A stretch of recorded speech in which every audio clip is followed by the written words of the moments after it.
हे winners, कैसे हैं आप लोग? आई होप बहुत अच्छे होंगे। जितने लोग चैनल पे न्यू है उन्हें हाथ जोड़ के वेलकम है, और जितने बना रहे हैं उन्हें जय सिया राम। आप सबने डॉक्टर इसारो मोटो का वाटर वाटर एक्सपेरिमेंट जरूर सुना होगा ना, जिसमें वाटर का अलग अलग वो रख के एक में लव की वाइब्रेशन देते हैं, एक में हेट की वाइब्रेशन देते हैं, एक में कुछ भी नहीं देते। तो लव वाला जो वाइब्रेशन रहता है उसका शेप बहुत अच्छा बन जाता है, हेट वाला पानी काला हो जाता है। तो डॉक्टर इसारो मोटो ने ये सेम एक्सपेरिमेंट राइस के ऊपर भी किया था। आप सबको पता है, पहले हमें हमें सिखाया जाता था कि खाना खाने से पहले भगवान को याद करो या पूजा करो या कुछ भी करो। तो हम लोग सोचते थे क्या खाना खाने से पहले भगवान को याद करना है। अब समझ में आया क्यों याद करना है। भगवान से खाना खाने समय हमेशा क्या कहते थे? भगवान का शुक्रिया अदा करो कि हमें उन्होंने ये भोजन दिया। तो जब आप ग्रैटिट्यूड का फील उस खाने में डालते हो तो वो आपको अंदर जाके बहुत एक हेल्दी बॉडी देता है। तो डॉक्टर इसारो मोटो ने क्या किया था, आप पिक्चर्स में देखो, हेट का और लव का, और एक कुछ भी नहीं बोलता था। 30 डेज तक उन्होंने ये एक्सपेरिमेंट किया। एक राइस को उन्होंने I love you, thank you और ये सब अच्छे अच्छे ग्रेटिट्यूड वर्ड्स बोले। एक को आई हेट यू, तुम फूल हो, तुम पागल हो, ये सब बोल बोल के रखा। तो जो लव वाला राइस है वो ज्यादा शाइनिंग है इंस्टीड ऑफ आपके हेट वाले से, और जिसको कुछ भी नहीं बोला वो भी 50% ब्लैक हो चुका है। हेट वाला तो पूरा ही ब्लैक हो गया, और जिसको कुछ भी नहीं बोला वो भी 50% ब्लैक हो चुका है। तो एक चीज हमेशा हमारे बोला गया, बड़े लोगों ने बोला था कि कभी किसी के घर जाके कुछ खा पी मत लेना, है ना। तो हम लोग क्या सोचते बोलते थे, तो बोल किसी के घर कुछ खाना मत, कुछ खाना मत। तो हमें लगता कुछ टोना टोना टोना टोटका कर रहे हैं या कुछ ऐसा कर रहे हैं। ठीक है, तो वो बोलते अरे हम कुछ नहीं करेंगे, खा पी लो। लेकिन उसके पीछे साइंटिफिक रीजन ये है कि आपको नहीं पता है कि उनके घर की वाइब्रेशन कैसी है। क्या पता उनके घर में बहुत ज्यादा लड़ाई झगड़े हो रहे हो, है ना, बहुत ज्यादा लड़ाई झगड़े हो रहे हो या नेगेटिव पीपल रह रहे हो। तो आप अगर उनके घर का कुछ खाओगे पियोगे तो वो जो वाइब्रेशन है वो आप भी ले रहे हो।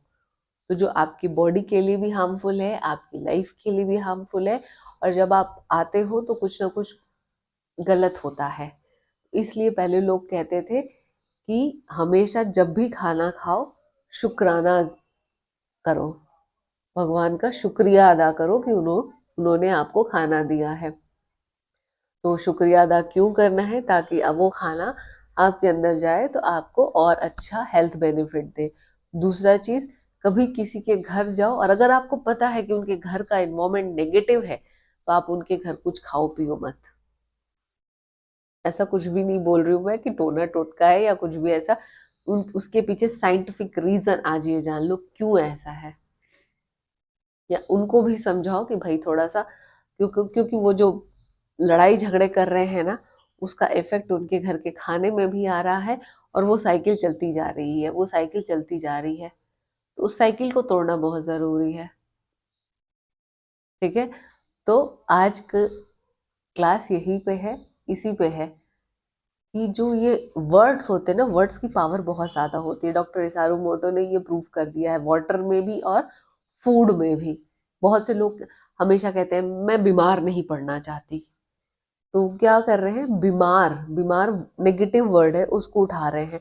इंस्टेड ऑफ इसके ये अगर बोले मैं हमेशा स्वस्थ रहती हूँ, ये पॉजिटिव वर्ड्स है। तो बहुत सोच समझ के अपने वर्ड्स का ध्यान से यूज करना चाहिए। और अब तो आपको पता चल गया है ना कि हम वाटर वाटर टेक्निक भी करते हैं और फूड टेक्निक भी। तो अगर हम अपना जो ये मैनिफेस्टेशन है, कुछ भी अगर आपको चाहिए तो आप खाना खाने के टाइम भी कर सकते हैं। ये फूड मेरी बॉडी में जा रहा है, मुझे अच्छे अच्छे हेल्थ बेनिफिट्स दे रहा है। अगर आपको कुछ प्रॉब्लम है तो प्रॉब्लम का नाम नहीं लेना है। मान लो आपके पेट में दर्द है या सर्वाइकल इशू है या कोई बीमारी चल रही है, लिवर की प्रॉब्लम, किडनी की प्रॉब्लम, कुछ भी प्रॉब्लम चल रही है, तो जब भी खाना खाओ, जब भी खाना खाओ तो ये बोलो, ये खाना खा के thank you so much universe, आपने मुझे इतना अच्छा खाना दिया और ये खाना खा के मेरा लीवर एकदम हेल्दी हो गया है, मेरी किडनी एकदम अच्छे से वर्क कर रही है, मेरा ब्लड सर्कुलेशन बहुत अच्छा हो रहा है, मैं बहुत एनर्जेटिक और अच्छा फील कर रहा हूँ, ये बोलना है। तो इससे क्या होगा, आपकी हेल्थ पे बहुत अच्छा इफेक्ट पड़ने लगेगा। आपको अगर कुछ बीमारियां भी होंगी तो वो भी धीरे धीरे धीरे धीरे खत्म होनी शुरू हो जाएंगी। तो ये एक्सपेरिमेंट करके देखिए और 30 दिन बाद, 30 दिन बाद मुझे बताइएगा। 30 दिन बाद नहीं, एक्चुअली एक मैंने रिसेंटली, मेरी बुक में भी आप लोग पढ़ोगे, एक डॉक्टर मैक्सवेल थे। डॉक्टर मैक्सवेल ने हमें क्या बोला गया कि कोई भी एक्सपेरिमेंट करो, कोई भी टेक्निक करो तो 21 डेज तक। तो क्यों 21 डेज तक? क्योंकि डॉक्टर मैक्सवेल ने वो एक प्लास्टिक सर्जन थे। उन्होंने देखा कि जब वो किसी की प्लास्टिक सर्जरी करते थे तो जो स्किन है, जो वहाँ का बॉडी का पार्ट है, उसको रीग्रो होने में 21 डेज लगते थे। तब से लोगों ने सोचा कि हमारा ब्रेन शायद रिवायर हो जाता है 21 डेज में। तो ऐसा कुछ भी नहीं है। वो डिपेंड करता है कि आपके इमोशंस, आपके थॉट्स कितने अंदर गहरे तक बैठे हुए हैं और उसको साफ करने में कितना टाइम लगेगा।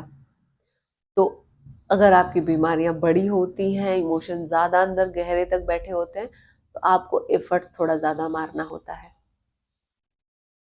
तो ये एक्सपेरिमेंट करो आप और मुझे कमेंट में बताना क्या रिजल्ट मिला। वीडियो अच्छी लगी हो तो लाइक करना, चैनल सब्सक्राइब करना और किसी को ज़रूरत हो तो उसे शेयर करना। जय सिया राम।